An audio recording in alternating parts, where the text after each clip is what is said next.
Praise the lord. దేవునికి మహిమ కలుగును గాక.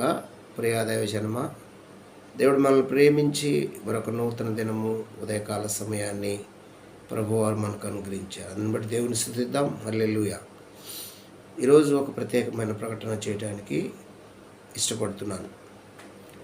ఈరోజు బుధవారము, సంపూర్ణ రాత్రి ప్రార్థన రాత్రి 9 గంటలకు ప్రారంభమవుతుంది. దయచేసి ఈ విషయాన్ని అందరూ గమనించి అందరూ ఈ ప్రార్థనకు వచ్చి దేవుని సన్నిధిలో ప్రార్థించవలసినటువంటి అవసరం ఎంతైనా ఉంది కనుక ఈ విషయాన్ని అందరూ గమనించండి. అందరూ 9 గంటలకు ప్రార్థన అంటే ఒక 10 నిమిషాలు ముందే ఉంటే చాలా బాగుంటుంది. దయచేసి ఈ విషయాన్ని గమనించండి. రండి ప్రియ దైవజన్మ, ఈ దినం కొరకు ఈ ఉదయకాల సమయంలో ధ్యానం చేయట కొరకు ఒక వాక్యాన్ని చదువుకొని దైవ ధ్యానం చేద్దాం. కొరింథీయులకు రాసినటువంటి 2వ పత్రిక 8వ అధ్యాయము 9వ వచనంలో ఇలాగూ రాయబడి ఉన్నది. దయచేసి చూడండి. మీరు మన ప్రభువు అయిన యేసుక్రీస్తు కృపను ఎరుగుదురు కదా. ఆయన ధనవంతుడై ఉండియు మీరు తన దారిద్ర్యము వలన ధనవంతులు కావాలనని మీ నిమిత్తము దారిద్రుడాయను. ప్రార్థన. పరిశుద్ధుడు, ప్రేమ కలిగిన తండ్రి యేసుక్రీస్తు ప్రభువ, పరిశుద్ధాత్మదేవ, దిగిరండి స్వామి. చదవబడిన వాక్యాన్ని ఇరిచి మాకు వడ్డించి మాతో మాట్లాడి మహిమ పొందమని యేసునామంలో స్తుతించి ప్రార్థిస్తున్నాను తండ్రి. ఆమేన్. హల్లెలూయా. దేవునికి మహిమ కలుగును గాక. క్రీస్తు ప్రభునందు నాకు అత్యంత ప్రియమైనటువంటి దేవుని కుటుంబమా, దైవజనాంగమా, దేవుడు మానవ జాతికి అందని ఒక అద్భుతమైనటువంటి సంఘటన, మానవుడు ఊహించి జరిగించలేని ఓ మహత్కార్యమైనటువంటి సంఘటన. యేసుక్రీస్తు ప్రభువారు సిలువలో చేసినటువంటి త్యాగము. యేసుక్రీస్తు ప్రభువారు సిలువలో చేసినటువంటి త్యాగము. ఇక ఏ భక్తులు, నాయకులు అనబడిన వారు ఎవరు ఇటువంటి త్యాగము చేయలేదు. భక్తులు ఎవరు ఆయన సిలువను గురించి ధ్యానము చేయలేదు. కాబట్టి అపోస్తలుడైన పౌలు యేసుక్రీస్తు సిలువ ధ్యానము చేస్తూ, యేసుక్రీస్తు సిలువ వేయబడ్డాడు, నేను కూడా ఆయనతో కూడా సిలువ వేయబడ్డాను అని సాక్ష్యం ఇచ్చాడు పౌలు. ఎందుకు అంటే యేసుక్రీస్తు సిలువ వేయబడటం ద్వారా మానవాళికి ఆశీర్వాదకరము. ఎలాగూ అంటే మానవాళికి ఆశీర్వాదకరము, మానవాళికి దైవకృప, మానవాళికి దీవెన ఎలాగొచ్చింది అంటే ఈ లేఖనములో పౌలు చెబుతున్నటువంటి సర్వసత్యము ఏమిటంటే, మీరు మన ప్రభువు అయిన యేసుక్రీస్తు కృపను ఎరుగుదురు కదా. ఆయన ధనవంతుడయ్యుండియు మీరు తన దారిద్ర్యము వలన ధనవంతులు కావాలనని మీ నిమిత్తము దారిద్రుడాయను. మీ నిమిత్తము దారిద్రుడైపోయాడు. ఎవరు అంటే యేసుక్రీస్తు ప్రభువారు. యేసుక్రీస్తు ప్రభువారు మీ నిమిత్తము దారిద్రుడయ్యాడు. అసలు ఆయన ధనవంతుడు అవటానికి లోకరీత్యా మనము నమ్మే విషయాలు లేవు. ఎందుకు అంటే యోసేపు ఒక సాధారణమైనటువంటి కుటుంబంలో, వడ్రంగి కుటుంబంలో పుట్టినటువంటి వ్యక్తి. చెక్క పని చేస్తూ, బల్లలు, కార్పెంటర్ పని చేస్తున్నటువంటి వ్యక్తి యోసేపు. ఆ కుటుంబంలో శారీర సంబంధంగా పుట్టక పరిశుద్ధాత్మ ద్వారా మరియమ్మ గర్భంలో ఆ కుటుంబంలో జన్మించడానికి దేవుడు ఇష్టపడ్డాడు. యోసేపు ఇంచుమించు మరియమ్మ కంటే 20 సంవత్సరాలు పెద్దని మరి భక్తులు చెప్పగా విన్నాను. యోసేపు వివాహం చేసుకున్న తర్వాత యేసు ప్రభు పరిశుద్ధాత్మ ద్వారా మరియమ్మ గర్భంలో జన్మించిన తర్వాత యోసేపుకు వారు భౌతిక సంబంధమైన, శారీర సంబంధమైన పిల్లలు కలిగారు. యోసేపుకు ఆ పిల్లలు కలిగిన తర్వాత ఈ పేద కుటుంబము అయినటువంటి కుటుంబానికి యోసేపు చనిపోవటం వలన, పెద్ద వయసు కలిగిన వ్యక్తి చనిపోవటం వలన కుటుంబానికి ఆర్థిక సమస్యలు, కష్టాలు, కుటుంబాన్ని పోషించుకునే బాధ్యతలు వచ్చినప్పుడు యేసుక్రీస్తు ప్రభువారు ఆ ఇంటిలో మొట్టమొదటికి పుట్టిన వ్యక్తి కాబట్టి ఆయన పని చేయవలసి వచ్చింది.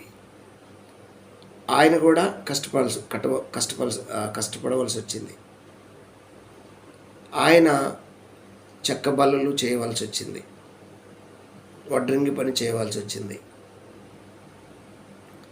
ఆయన మరి తండ్రి ఏ వృత్తి కలిగి ఉన్నాడో ఆ వృత్తిని కొనసాగించవలసి వచ్చింది. యేసుప్రభు పరిశుద్ధాత్మ ద్వారా పుట్టినప్పటికీ ఆ తల్లి గర్భం నుంచి వచ్చాడు కాబట్టి ఇంటికి పెద్ద అయ్యాడు కాబట్టి ఇంటి బాధ్యతలు భరించవలసి వచ్చింది యేసుక్రీస్తు ప్రభువారు. మరి పేద కుటుంబంలో పుట్టినటువంటి ఈ వ్యక్తి ధనవంతుడు ఎలాగయ్యాడు అంటే యోహాను సువార్త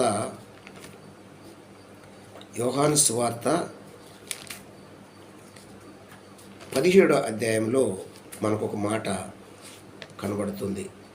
17వ అధ్యాయము 5వ వచనంలో ఏమని రాయబడిందో ఒక్కసారి బైబిల్ తెరిచి చూడండి.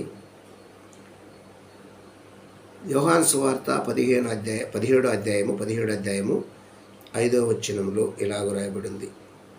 తండ్రి, లోకము పుట్టక మునుపు నీ యొద్ద నాకు ఏ మహిమ ఉండెనో ఆ మహిమతో నన్ను ఇప్పుడు నీయందు మహిమపరచుము. ఆ మహిమతో ఇప్పుడు నీయందు మహిమపరచుము.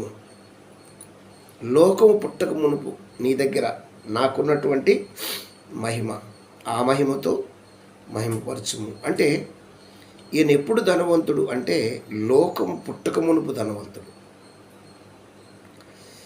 ఈ రోజుల్లో కొంత బంగారము, కొంత డబ్బు, కొన్ని బంగ్లాలు, కొన్ని వాహనాలు సంపాదిస్తే ధనవంతులుగా ఉంటున్నారు. అసలు ఈ బంగారాన్ని, ఎండిని, లేదంటే ఈ భూమి మీద కొనడానికి భూములు, డబ్బును సంపాదించుకుంటున్నారు. ఈ బంగారమునకు, ఎండికి, లేదంటే ఈ ధనముకు, సమస్త ధనానికి మూలకారకుడు యేసుక్రీస్తు ప్రభువారు. ఆయన వాటిని సృష్టించారు. వీళ్ళు భూమి మీద మానవ జాతి ధనవంతులు కావటానికి మరి కష్టపడి సంపాదించుకోనో లేకపోతే ఏదో చేసి సమకూర్చుకుంటున్నారు. కానీ అసలు వీటిని సృష్టించిన వాడే ఆయన. ఈ బంగారమును, బంగార గనులను, ఎండి గనులను, వజ్రాలను, వజ్రాల గనులను, వీటికు మూలము సృష్టికర్త ఎవరు అంటే యేసుక్రీస్తు ప్రభువారు. కలుగును కాకంటే కలిగాయి, సమస్తం కలుగును కాకంటే కలిగాయి. కలిగి ఆయన భూలోకమునకు మనిషి కుమారునిగా దిగి వచ్చి మానవ కుమారులకు, మనుషులకు దీవెనలు ఇవ్వటానికి ఆయన దరిద్రుడై వచ్చాడు. మనకందరికి తెలిసినటువంటి వాక్యం ఫిలిప్పీ పత్రిక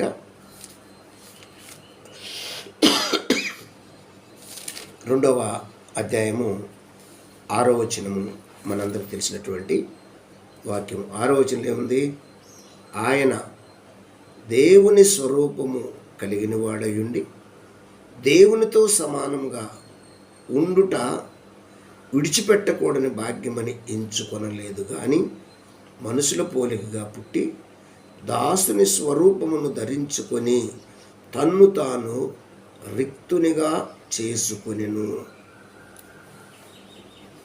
తన్ను తాను రిక్తునిగా చేసుకొని దాసుని స్వరూపం ధరించుకొని మనుషులకు ఈవులు ఇవ్వటానికి, మానవ జాతికి దీవెనలు ఇవ్వటానికి ఆ పరమదైవము భూలోకానికి దిగి వచ్చాడు. దేవునికి స్తోత్రం కలుగునుగాక.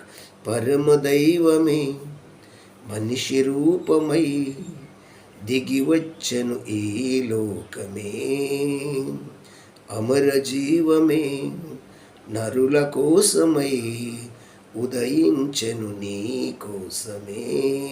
క్రీస్తు పుట్టెను హల్లెలూయా, క్రీస్తు పుట్టెను హల్లెలూయా, క్రీస్తు పుట్టెను హల్లెలూయా. ఆయన దిగి వచ్చాడు. ఏమండి? మనిషి కుమారుడు, మనిషి కుమారుడు మరి మానవులకు ఈవులు ఇవ్వటానికి మనిషి రూపం ఎత్తి ఆయన దిగి వచ్చాడు. యోహాను సువార్త మనందరూ తెలిసిన వాక్యం. అది కూడా 1వ అధ్యాయము 12వ వచనంలో మనకు కనబడుతున్నటువంటి మాట ఏమిటంటే, యోహాను సువార్త 1వ అధ్యాయం 12వ వచనంలో, తన్ను ఎందరు అంగీకరించెదరో వారందరికీ, అనగా తన నామమందు విశ్వాసం ఉంచు వారికి దేవుని పిల్లలగటకు ఆయన అధికారము అనుగ్రహించెను. వారు దేవుని వలన పుట్టిన వారే కానీ రక్తము వలనైనను, శరీరేచ్ఛల వలనైనను, మానవేచ్ఛల వలనైనను పుట్టిన వారు కారు. ఆ వాక్యము శరీరధారి అయి కృపాసత్య సంపూర్ణునిగా మన మధ్య నివసించెను. తండ్రి వలన కలిగిన అద్వితీయ కుమారుని మహిమ వలన మనము ఆయన మహిమను కనుగొంటిమి. దేవునికి మహిమ, ఘనత, ప్రభావములు కలుగునుగాక. కనుక ప్రియా దైవజనమ, ఆ మహత్య కార్యము చేసిన ఆ దేవుడు ఆయన ఏం చేశాడంటే, తన్ను తాను రిక్తునిగా చేసుకొని భూలోకానికి దిగివచ్చి మన మీద ఉన్నటువంటి శాపమును కొట్టివేసి, రోగములను తీసివేసి, మనలను బాగు చేసి ఆరోగ్యవంతులుగాను ధనవంతులుగాను చేయటానికి ఆయన భూలోకానికి దిగి వచ్చాడు అనేది లేఖనం మనకు నేర్పిస్తున్నటువంటి సత్యము. యెషయా గ్రంథంలో ఒక మాట చూద్దామా? 53వ అధ్యాయం, మనందరికీ తెలిసిన వాక్యమే. 53వ అధ్యాయము 10వ వచనంలో ఆయన మానవ జాతి కొరకు ఏమి చేశాడు అనేది మనకు స్పష్టంగా కనిపిస్తున్నటువంటి మాట. 10వ వచనం యెషయా గ్రంథం 53:10లో, అతని నలుగుగొట్టుటకు యెహోవాకు ఇష్టమాయను. అతనిని నలుగుగొట్టుటకు యెహోవాకు ఇష్టమాయను. ఆయన అతనికి వ్యాధి కలుగ చేసెను. అతడు తన్ను తానే అపరాధ పరిహారార్థ బలిగా అతని సంతానమును చూసెను. అతడు దీర్ఘాయుష్మంతుడు అగుటను యెహోవా ఉద్దేశము అతని వలన సఫలమగును. యెహోవా ఉద్దేశము అతని వలన సఫలమగును. అతని నలుగొట్టుటకు యెహోవాకు ఇష్టమైంది. ఎవరిని నలగొట్టుటకు అంటే యేసుక్రీస్తుని నలగొట్టుటకు యెహోవాకు ఇష్టమైంది. ఎందుకు నలగొట్టాలి అంటే కలువరి శిలువలో దేవుడు ప్రత్యక్షత, దైవకృపను మానవ జాతికి కలుగు చేయటానికి శిలువ త్యాగము ద్వారా మానవుల మీద ఉన్నటువంటి రోగము, దరిద్రత, శాపమును కొట్టివేయటకు యేసుక్రీస్తు ప్రభువారు భూలోకమునకు దిగి వచ్చెను అనే మాట మనము సంపూర్ణంగా అంగీకరించవలసినటువంటి విషయమై ఉన్నది. దేవునికి స్తోత్రం కలుగునుగాక.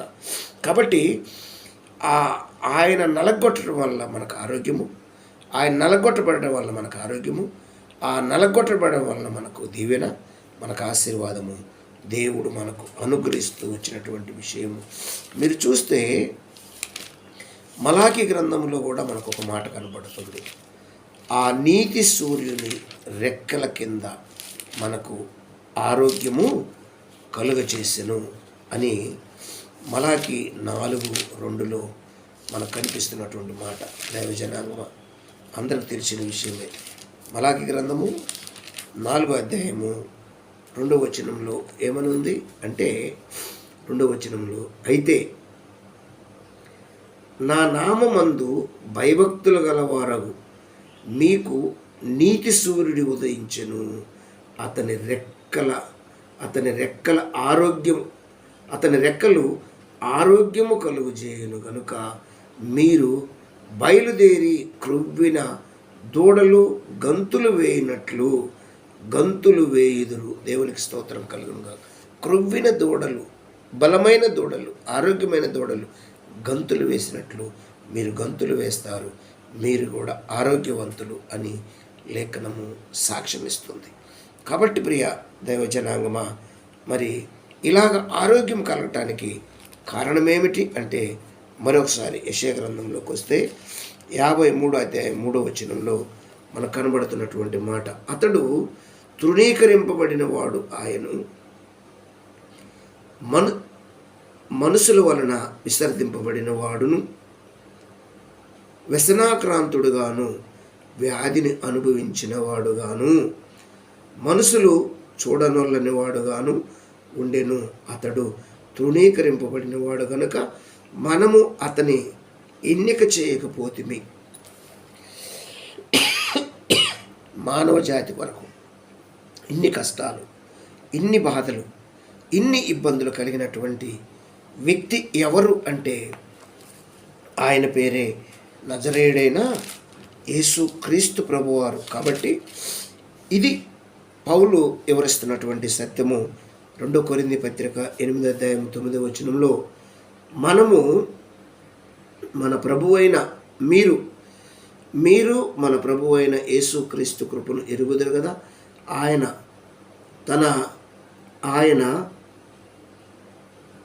ధనవంతుడయ్యుండియు మీరు తాన దారిద్ర్యము వలన ధనవంతుడు కావాలనని మీ నిమిత్తము దరిద్రుడాయను. ఆ మహిమైశ్వర్యము దేవుడు మనకివ్వటానికి దైవకృప శిలువలో ప్రత్యక్షమై ఆయన మరణించి నీ శాపం నా శాపం తీసుకెళ్ళి శిలువకు దిగ్గొట్టి నీవు నేను ఆరోగ్యవంతులుగాను ధనవంతులు కావాలని, పరిశుద్ధులు కావాలని శిలువలో ప్రత్యక్షమైన దైవకృప అది వివరిస్తున్నాడు పౌలు భక్తుడు. ప్రార్థన చేసుకుందామా? పరిశుద్ధుడు, ప్రేమగల తండ్రి, స్తోత్రాలు. ఇతబడిన వాక్యం ఫలింపచేయండి, అందరికి అర్థమయ్యేలాగా కృప చూపించి నీ నామానికి మహిమ తెచ్చుకోమని, దినదీవెన దినరక్షణ నీ పిల్లలందరూ దయచేసి మహిమ పొందమని చిన్నమని మీ పాసాన్ని చేర్చుకొని వేస్తున్నామని అడుగుతున్నాను తండ్రి. ఆమెన్. God bless you. దేవుడు మిమ్మల్ని దీవించును గాక. ఆమెన్.